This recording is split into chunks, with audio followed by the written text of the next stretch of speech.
من عليم من الشيطان الرجيم. بسم الله الرحمن الرحيم. السلام عليكم ورحمة الله وبركاته. الحمد لله رب العالمين والعاقبة للمتقين ولا عدوان إلا على الظالمين. أشهد أن لا إله إلا الله وحده لا شريك له وأشهد أن محمدا عبده ورسوله. اللهم صل وسلم وبارك على سيدنا محمد وعلى آله وصحبه أجمعين وبعد. فقال المصنف رحمه الله تعالى ونفعنا الله به وبعلومه في الدارين آمين.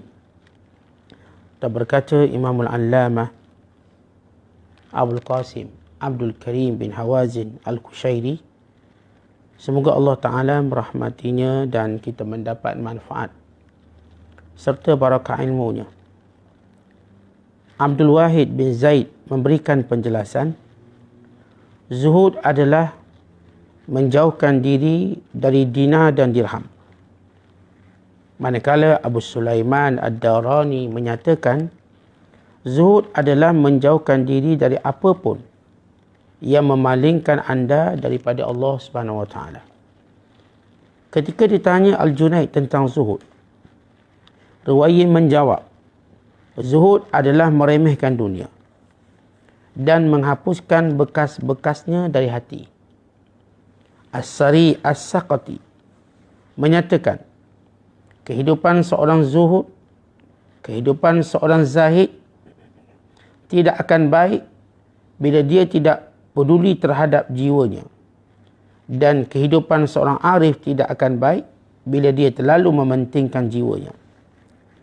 Al-Junaid mengatakan, zuhud adalah mengosongkan tangan dari harta dan mengosongkan hati dari keterpautan, yakni kebergantungan. Ditanya tentang zuhud, Asy-Syibli menjawab, zuhud adalah hendaknya anda menjauhkan diri dari apapun selain Allah Ta'ala. Yahya bin Mu'az menyatakan, orang baru akan mencapai zuhud yang sebenarnya sesudah dia memiliki sifat-sifat ini: berbuat tanpa disertai keterikatan, berbicara tanpa disertai nafsu, dan kemuliaannya tanpa adanya kekuasaan atas orang lain.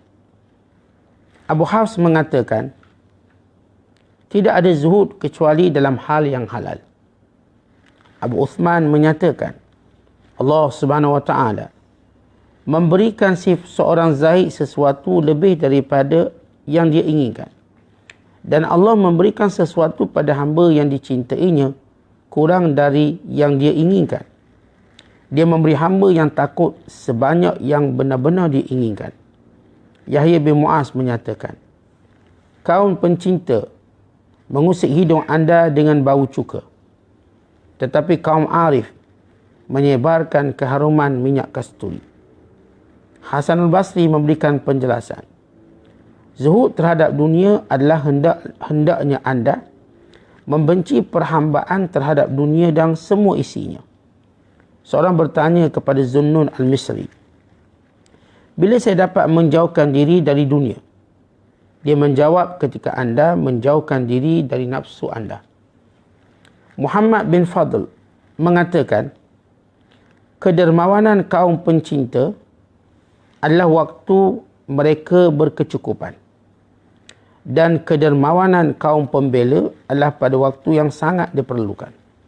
Allah Ta'ala berfirman, وَالَّذِينَ تَبَوَّأُوا الدَّارَ وَالْإِيمَانَ مِنْ قَبْلِهِمْ يُحِبُّونَ مَنْ هَاجَرَ إِلَيْهِمْ وَلَا يَجِدُونَ فِي صُدُورِهِمْ حَاجَةً مِمَّا أُوتُوا وَيُؤْثِرُونَ عَلَى أَنفُسِهِمْ وَلَوْ كَانَ بِهِمْ خَصَاصَةٌ.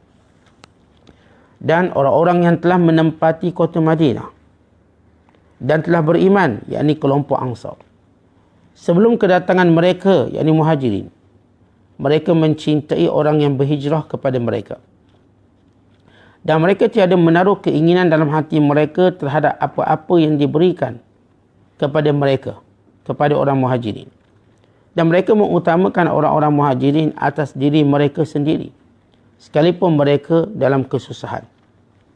Al-Qattani mengatakan, sesuatu yang tidak ditentang oleh orang Kufah dan tidak orang Madinah orang Iraq, juga tidak orang Syria, adalah zuhud terhadap dunia, kedermawanan dan berdoa supaya umat manusia mendapat kebaikan. Artinya, tidak seorang pun yang mengatakan hal-hal ini tidak patut dihargai. Muslimin dan muslimat yang dirahmati Allah sekalian, masih lagi kita membicarakan, menghuraikan tentang zuhud. Zuhud yang sebenar dan zuhud mengikut keadaan diri kita sendiri, bahkan mengikut keadaan zaman kita. Para ulama bersepakat dalam apapun perbezaan definisi mereka tentang zuhud, iaitu apa sahaja yang melalaikan kita dari Allah, apa sahaja yang menjauhkan kita dari Allah, apa sahaja yang menghilangkan kecintaan kita pada akhirat dan kecintaan kita pada pertemuan dengan Allah SWT. Maka perkara-perkara yang menghalang kita daripada mendapatkan kemuliaan itu, maka mestilah kita berzuhud. Artinya tuan-tuan sekalian, bila kita pergi kepada makna yang sebenar tentang zuhud ialah suatu tindakan yang dilakukan untuk menjauhkan semua perkara tadi yang menghalang daripada ingat Allah, yang menghalang daripada merasa kelazatan, kemanisan, mengingati Allah, yang menghalang daripada mencintai akhirat, mencintai hari pertemuan dengan Allah Subhanahu Wa Taala. Maka semua perkara ini menjadi musuh bagi orang-orang zuhud. Kerana kita tahu yang menjadi keutamaan orang-orang yang beriman ialah akhirat. Allah Ta'ala berfirman, "Man kana yuridu harsal akhirah, nazid lahu fihi. Wa man kana yuridu harsad dunya, nu'tihi minha." Sesiapa yang benar-benar inginkan akhirat, maka Allah Ta'ala akan tambah kemuliaan akhirat. Tetapi siapa yang cuma nak dunia, Allah Ta'ala cuma beri dunia. Dan tiada bahagiannya di hari akhirat kelak. Man kana yuridu harsal akhirah, nazidhu fihi. Siapa yang nak akhirat, Allah tambah. Allah beri lebih pada apa yang dia nak. Wa man kana yuridu harsad dunya, nu'tihi minha. Siapa yang nak dunia, Allah beri dunia. Allah tak tambah dunia, Allah beri macam dia nak. Dan dia tak mendapat bahagian akhirat. Wa laysa lahu fil akhirati min nasib. Dia tak ada bahagian akhirat kelak. Jadi oleh kerana kebimbangan orang-orang beriman untuk bimbang dihalang mendapat bahagian akhirat kelak, lalu mereka melihat sifat yang boleh menyelamatkan mereka ialah zuhud. Tuan-tuan, kalau kita tahu ada benda yang boleh menghalang kita dapat kemuliaan, maka kita sentiasa berwaspada dan berjaga-jaga. Bahkan kadang-kadang mengambil satu sikap yang lebih ekstrim untuk tidak bersama dengannya. Semata-mata untuk kita mendapat apa yang kita inginkan daripada kemuliaan. Kali itu Imam Hasan Basri, waktu mana membicarakan tentang sifat zuhud ini, beliau menyatakan sifat ini sifat orang cerdik. Kata beliau, "Innamal faqihu zahid fid dunya, al-basiru bidinihi, al-mudawimu ala ibadati rabbih." Orang yang benar-benar bijak, memang faham-faham sungguh, ialah orang yang zuhud di dunia. Dan orang yang sentiasa memandang tajam pada agamanya. Dia duk tengok mana silap, dia betulkan cepat-cepat. Al-mudawim, dan berterusan dalam ketaatan pada Tuhannya. Artinya sebenar-benar orang yang bijaksana untuk kita mengukur diri kita. Sejauh mana kita melihat dunia itu dengan cinta, dengan sayang atau dengan sifat zuhud. Sifat zuhud yang kita maksudkan tak ada kebergantungan, tidak mencintainya, tidak resah bila kehilangannya, tidak yakin bila ditahan seketika. Kerana kita tetap yakin kalau ditahan seketika rezeki kita, Allah akan beri. Hatta kalau tempoh tertentu kita yakin, ia akan datang pada kita. Kerana sifatnya yang hina, dia pasti akan datang. Kerana seorang yang bila dia mendekatkan dirinya kepada Allah, maka semua datang di bawah tapak kaki dia. Kalau kita datang, kita dekat dengan Allah Ta'ala, semua perkara-perkara yang kita inginkan berada di bawah tapak kaki kita. Apa maksudnya? Artinya kalau dia datang, dia tetap berada tapak kaki. Dia tak datang pun dia berada di tapak kaki. Kita tak pandang dia mulia. Jadi kalau kita lihat, bagaimana definisi para ulama yang kita bacakan pada pagi ini, iaitu Yang pertama, Imam Al-Allamah Abdul Wahid bin Zaid. Dia kata zuhud artinya kamu menjauhkan diri kamu daripada dinar dan dirham. Apa maksud?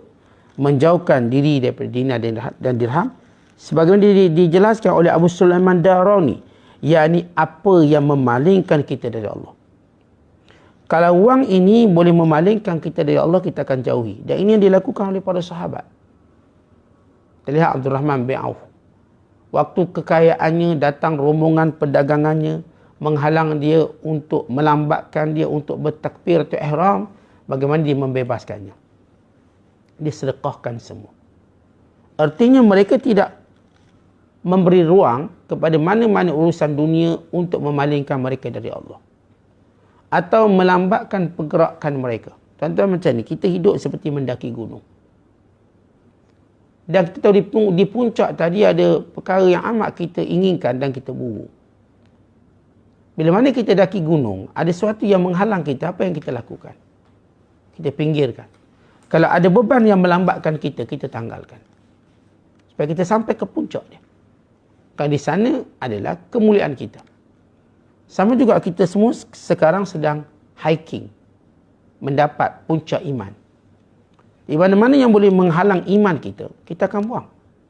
Sahabat-sahabat muhajirin, sewaktu iman mereka dihalang, keinginan mereka untuk mengiati Allah dihalang, apa yang mereka lakukan? Mereka tinggalkan Mekah. Tuan-tuan, Mekah negara yang mulia, hebat. Sejarah yang panjang. Tamadun dunia yang terawal. Kalau hari ini kita bicara tentang tamadun, kita bicara tentang Mekah sebenarnya. Kan negara seperti Amerika, seperti Britain tidak pernah wujud sebelum kewujudan Mekah yang mulia ini. Ia merupakan bumi yang pertama, tempat yang pertama, yang mempunyai ketamadunan yang tidak boleh ditandingi oleh mana-mana kewujudan tamadun manusia yang lain. Tuan-tuan lihat bagaimana hebatnya para sahabat. Mereka meninggalkan Mekah, pergi ke Madinah, satu tempat baru. Demi untuk apa? Supaya mereka tidak dihalang mengingati Allah. Supaya mereka tidak dihalang untuk beribadat kepada Allah. Lihat tinggi pengorbanan mereka. Tetapi kita bukan suruh tinggal negara pun. Kadang-kadang suruh tinggal katil sekejap. Suruh tinggal selimut sekejap untuk bangun bertahajud. Untuk bangun qiyamul lail. Untuk bangun solat subuh berjemaah. Kadang-kadang kita cuma tinggalkan wang rasuah, wang haram. Atau meninggalkan pekerjaan yang berada dalam keadaan kita dituntut melakukan ibadat. Itu pun kita tak mampu. Kerana apa? Tidak ada jiwa zuhud. Akhirnya ramai mana yang mengambil wang rasuah, mengambil wang haram, mengambil wang milik orang lain. Dek kerana mereka terlalu memuji dan memuja dunia.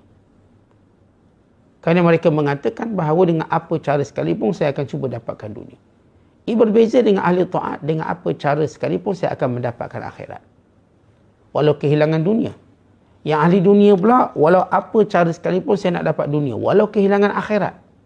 Dia adalah satu sifat yang berbeza. Ahli akhirat berkata, biar kami hilang segala-galanya asalkan kami dapat akhirat. Manakala ahli dunia pula berkata, biar kami hilang akhirat asalkan kami dapat dunia. Tuan-tuan, mana satu yang binasa sebenarnya?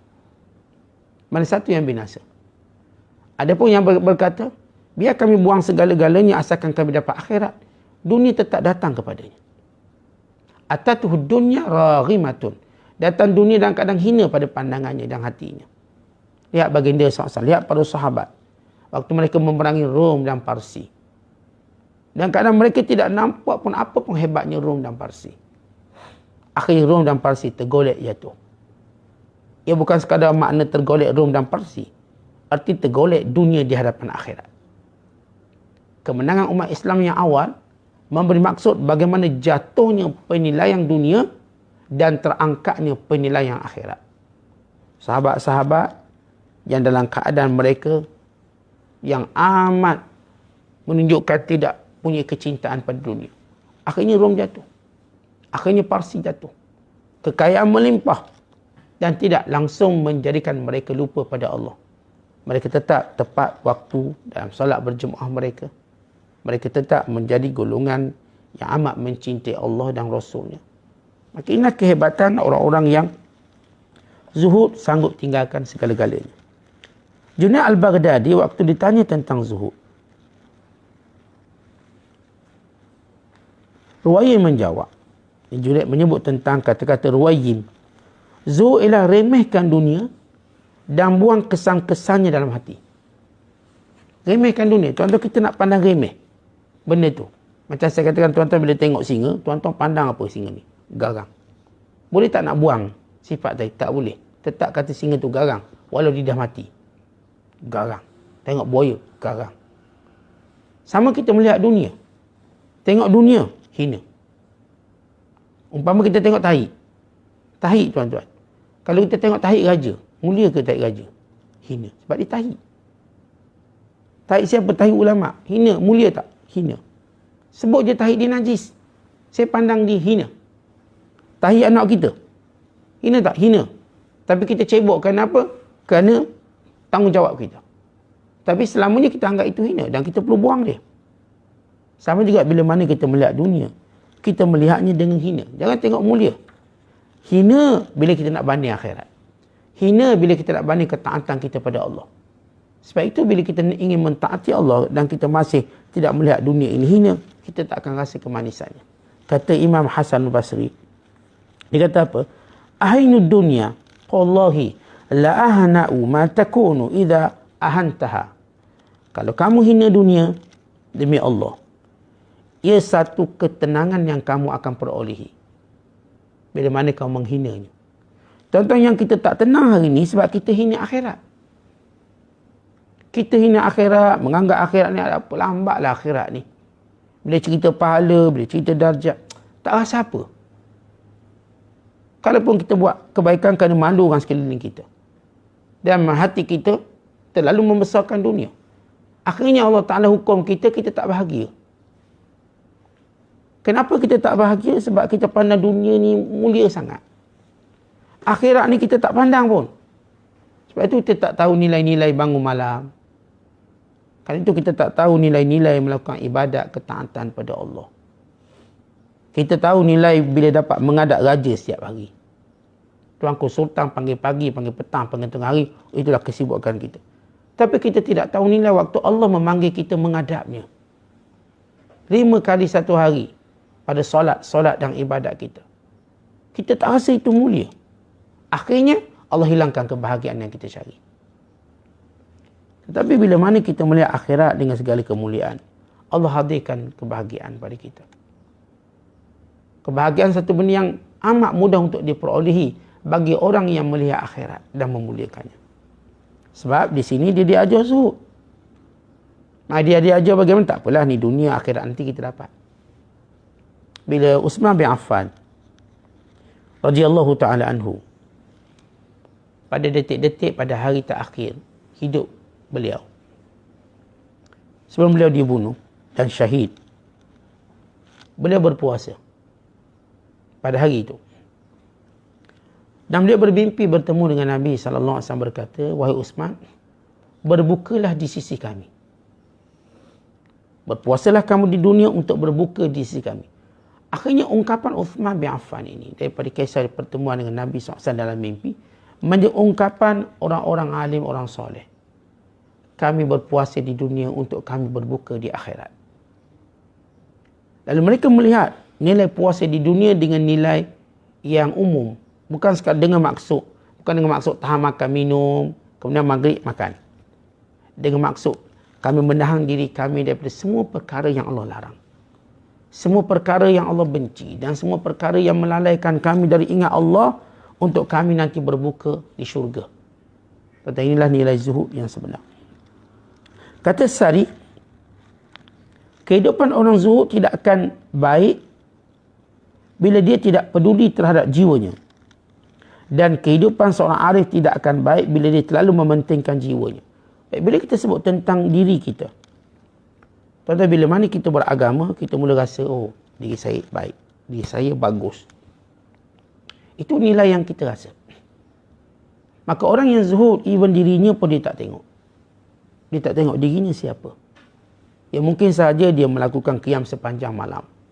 Mungkin saja dia membaca Al-Quran sepanjang waktu. Mungkin saja dia seorang pemurah yang bersedekah. Tapi dia tak pernah melihat dirinya sesiapa pun. Dia tak pernah tengok dirinya, aku adalah sekian orang, aku adalah sekian orang, tidak. Dia melihat dirinya ialah suatu sifat yang perlu diperbaiki. Kerana dia tidak pernah puas dengan dirinya. Tetapi berbeza dengan orang arif. Bila orang arif terlalu mementingkan jiwanya. Yakni mereka ni terlalu fokus diri mereka. Juga menjadikan suatu masalah. Mereka tak akan jadi baik yang sempurna. Kerana sebahagian kehidupan ini berkait dengan makhluk. Kadang-kadang ada orang, tuan-tuan, dia nak menyisihkan dirinya daripada makhluk. Tak boleh. Makhluk sebahagian cara hidup beragama kita. Memang kita nak baiki diri. Memang kita nak perkasakan agama dalam diri kita. Dan kadang-kadang kita rasa perlu kita menjauhkan diri daripada manusia. Ya, pada peringkat mula mungkin begitu. Tetapi bagi peringkat orang yang arif billah, manusia sebahagian dari agamanya. Sebahagian agama kita kerana buat baik kita pada jiran tetangga, pada sekian. Maka tak mampu kita elakkan. Walaupun pada waktu kita benar-benar nak menjaga jiwa kita. Saya sudah rasa seperti terbang di sisi Allah. Maka jawapannya turun kembali. Ada tanggungjawab yang kamu perlu lakukan. Ada ketaatan yang menyempurnakan jiwa kamu. Imam Ash-Shibli, Junaid al-Baghdadi, waktu mana ditanya tentang zuhud, dia kata zuhud kosong tangan dari harta dan kosong hati dari keterpautan. Baik tangan kosong daripada harta. Maksudnya tuan-tuan sekalian, boleh tak kita tenang kalau tidak ada harta di tangan? Maka itulah zuhud. Kalau rasa ketenangan. Dan hati pula tidak terpaut dan tidak terikat. Dan menganggap penyelesaiannya ialah bila mana saya di dunia, saya boleh selesai masalah. Orang yang zuhud melihat Allah penyelesai masalah. Orang yang tidak zuhud melihat bahawa apa yang ada di tangan itu menyelesaikan masalah. Kerana itu dia terlalu bergantung dengan benda itu. Dia nampak fulan bin fulan boleh selesai masalah. Dia nampak dengan harta sebanyak itu, sebanyak ini boleh selesai masalah. Tetapi orang yang benar zuhud melihat Allah penyelesai masalah. Bukan bermaksud tuan-tuan tak nak dunia. Bukan. Ini yang kita bicarakan bila saya sebut tentang sufi. Kita bicarakan tentang hati. Kalau hati kita mudah untuk dibentuk untuk berkata, yang saya katakan, tuan-tuan tengok dia singa, tuan-tuan nampak garang. Macam mana pun keadaan diri tuan-tuan. Garang. Tuan-tuan berani macam mana pun, tuan-tuan kata singa ni garang. Tuan-tuan tak pernah berubah daripada pandangan itu, walaupun singa itu sudah masuk dalam zoo. Tuan-tuan tetap takut walau nampak dia jinak. Sama juga orang yang zuhud. Dia tetap nampak dunia ni bahaya.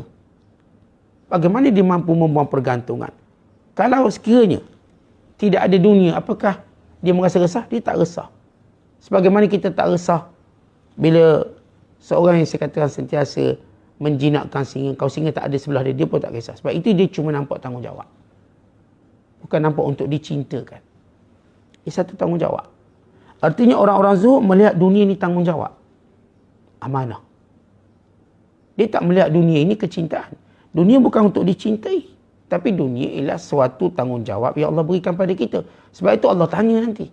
Allah tanya apa yang kamu lakukan dengan duit kamu dapat. Kamu belanja kat mana? Kalau benda yang dicintai, Tuhan tak tanya. Kerana ia tanggungjawab. Sebagaimana umur kita tanggungjawab. Sebagaimana waktu muda kita tanggungjawab. Sebagaimana ilmu kita ni tanggungjawab. Saya ada ilmu, ia tanggungjawab. Ia bukan untuk dicintai. Ia untuk kita melaksanakan tanggungjawab. Dengan ilmu kita beramal. Dengan ilmu kita menyampaikan. Dengan ilmu kita memberi nasihat. Dengan harta kita melaksanakan nafkah kita. Dengan harta kita menegakkan agama Allah. Jadi dunia bukan untuk dicintai. Dunia adalah tanggungjawab. Dan orang zuhud faham benda ni. Orang tak zuhud dilihat dunia untuk dicintai. Maka itulah yang merosakkan dia. Dia lupa ini tanggungjawab. Kalau saya ada anak-anak, saya cuma mencintainya, anak-anak saya rosak. Saya pun rosak. Tapi bila saya ada anak-anak, saya melihat dia tanggungjawab.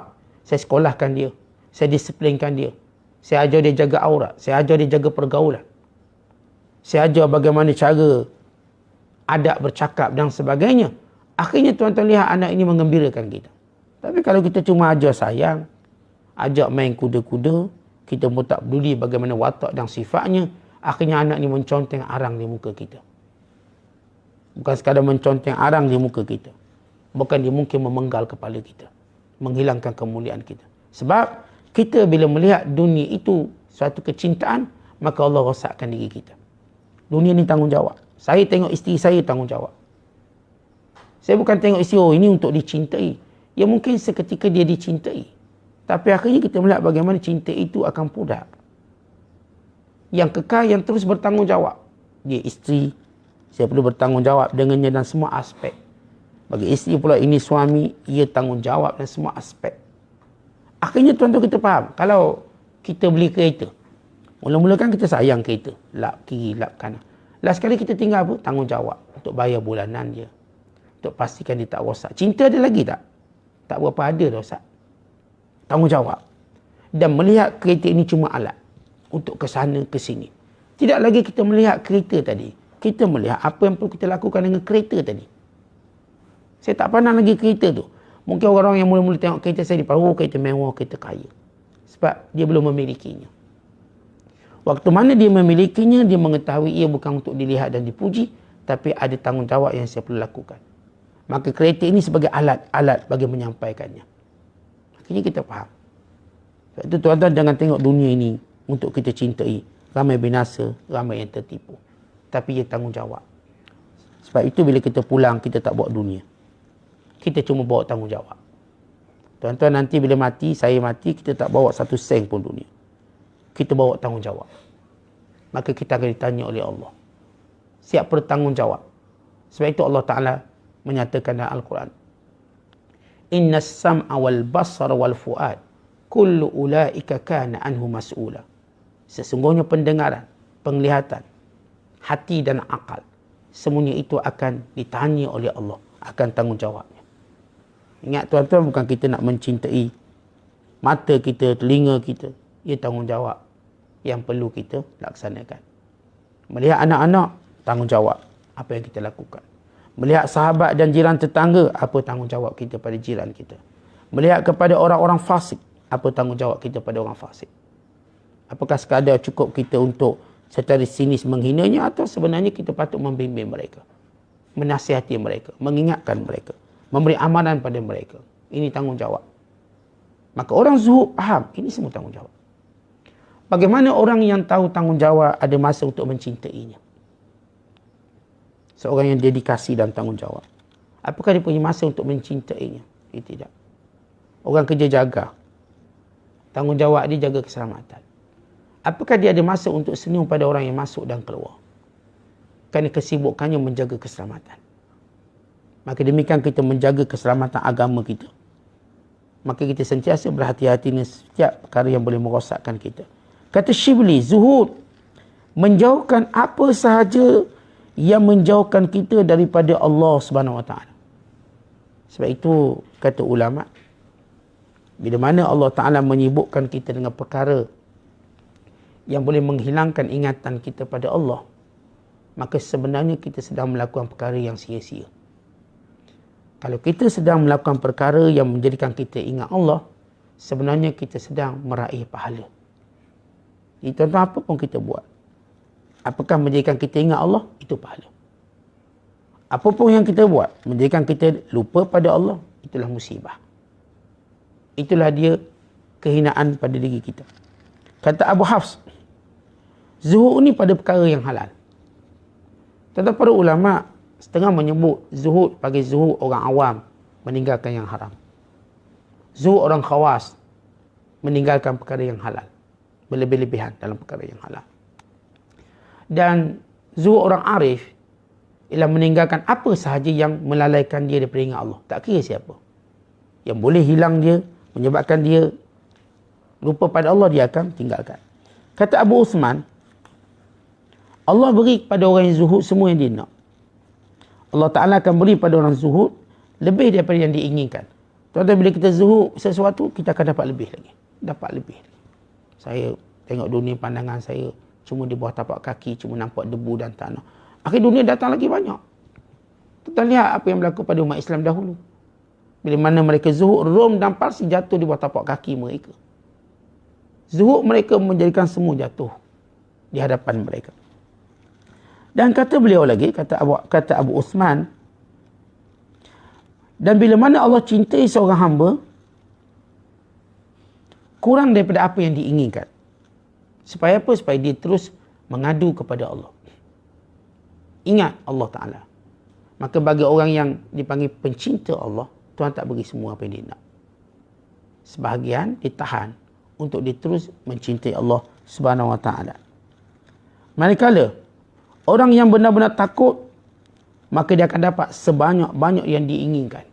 Maksud takut di sini ialah bila kita sebut tentang orang-orang yang bertakwa kepada Allah, maka akan turun semua, datang semua apa yang dia inginkan. Kata Yahya bin Mu'az, kaum pencinta mengusik hidung anda dengan bau cuka, tapi kaum arif menyebarkan keharuman minyak kasturi. Apa maksudnya? Dalam martabat seorang dekat dengan Allah, ada orang bila kita melihat dalam nilai agamanya ada satu kesukaran. Ada orang kita melihat dalam nilai agamanya ada satu kegembiraan. Dan semuanya dalam mujahadah. Contoh tuan-tuan, bila kita berpuasa. Ada yang kita tengok orang tu berpuasa, dia agak struggle. Tapi dia begitu istiqamah. Ada yang kita tengok orang-orang berpuasa, dia nampak begitu happy, gembira. Nilai agama tadi.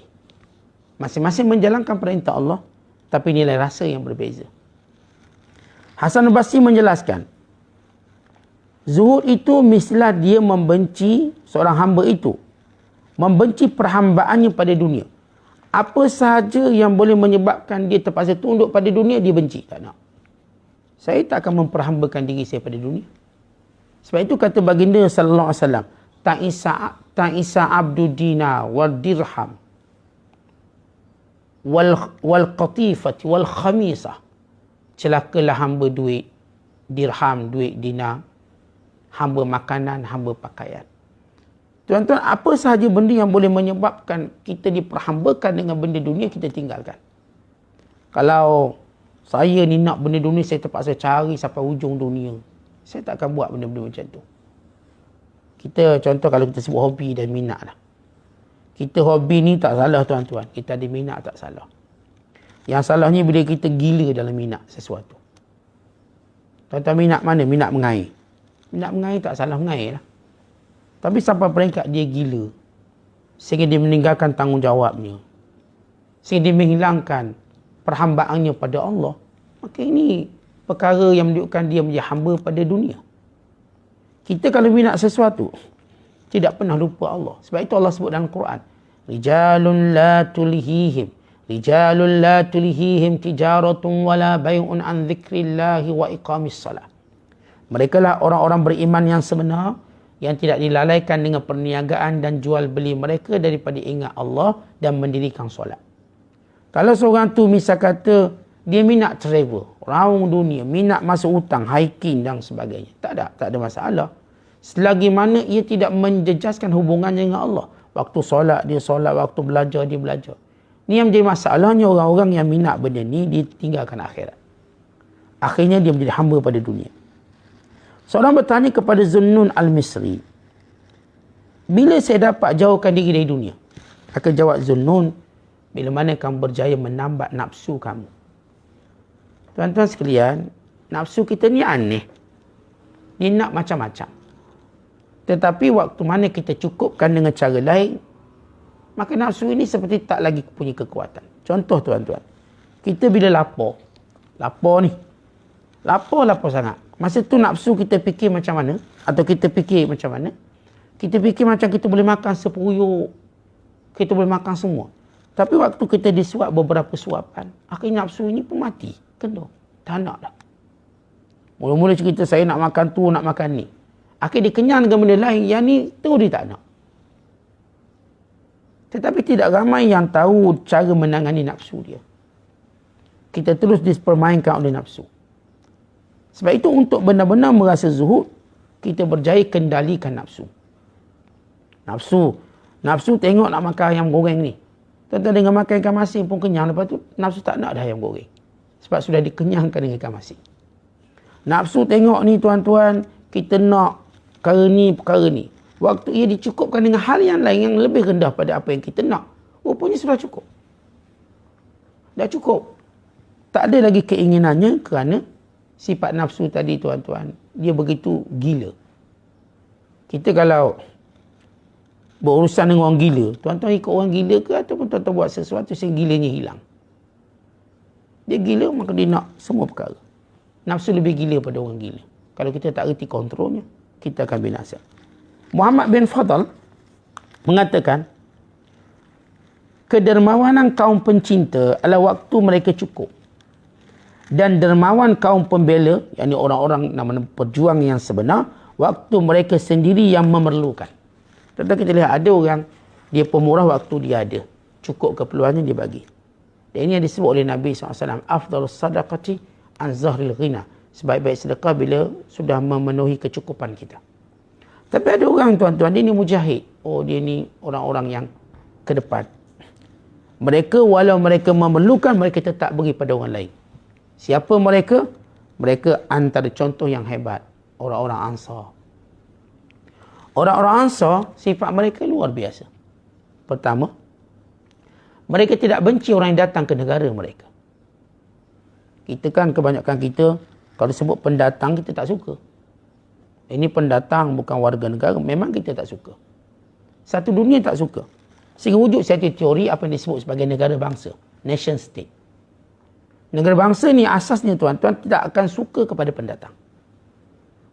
Dan memberi hak seluas-luasnya kepada warga negara. Ini nation state. Lalu membina bentuk bangsa Portugis, Belanda, bangsa Malaysia dan sebagainya. Dan kita tak suka pendatang. Tak ada orang suka. Tapi tuan-tuan lihat orang-orang Ansar. Tiba-tiba orang Muhajirin datang. Mereka suka. Bukan sekadar mereka suka dengan perasaan mereka. Tapi mereka membuktikan dengan memberi segala apa yang mereka ada. Yang ada harta bagi harta, yang ada rumah beri rumah, yang ada makanan lebih tumpangkan. Seolah-olah mereka salah satu keluarga. Luar biasa. Kita tak jumpa dalam satu sejarah dunia, satu negara sayangkan pendatang. Mereka tak suka. Di Mesir, waktu mana Nabi Allah Yusuf AS membawa kaum keluarganya di kalangan Bani Israel menetapi Mesir, itulah punca menjadikan rakyat Mesir benci pada Bani Israel. Dan akhirnya, mereka melakukan penindasan yang luar biasa. Membunuh anak-anak lelaki mereka. Dia cerita kalau kita baca sejarah Mesir, yang pertama masuk, Bani Israel pertama masuk ialah Nabi Allah Yusuf AS. Dalam peristiwa yang masyhur. Kemudian Nabi Allah Yusuf memanggil keluarganya masuk. Yaqub, ayahnya, dan adik-beradiknya. Lalu memanggil keluarga yang lain sehingga membentuk Bani Israel di Mesir. Akhirnya orang-orang Kipti tak berpuas hati dengan pangkat Nabi Allah Yusuf AS. Dan Nabi Yusuf sentiasa berdakwah. Lama kelamaan bila Nabi Allah Yusuf wafat, meninggal dunia, maka Bani Israel melampiaskan kedengkian mereka.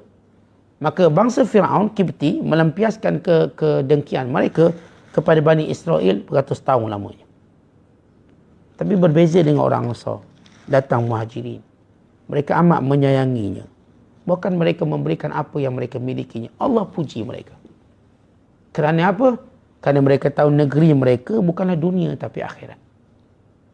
Kita tuan-tuan sebab kita ingat ni je negara kita. Tak ada dah negara lain. Sebab itu kebencian kita kadang-kadang agak melampau. Dan hilang kemanusiaan. Bukan paling bimbang hilang nilai keimanan kita. Terutama bila berhadapan dengan saudara-saudara seagama kita yang menjadi suatu dakwaan di hari akhirat kelak. Bila kita mengabaikan mereka, wallahu a'lam bissawab. Assalamualaikum warahmatullahi wabarakatuh.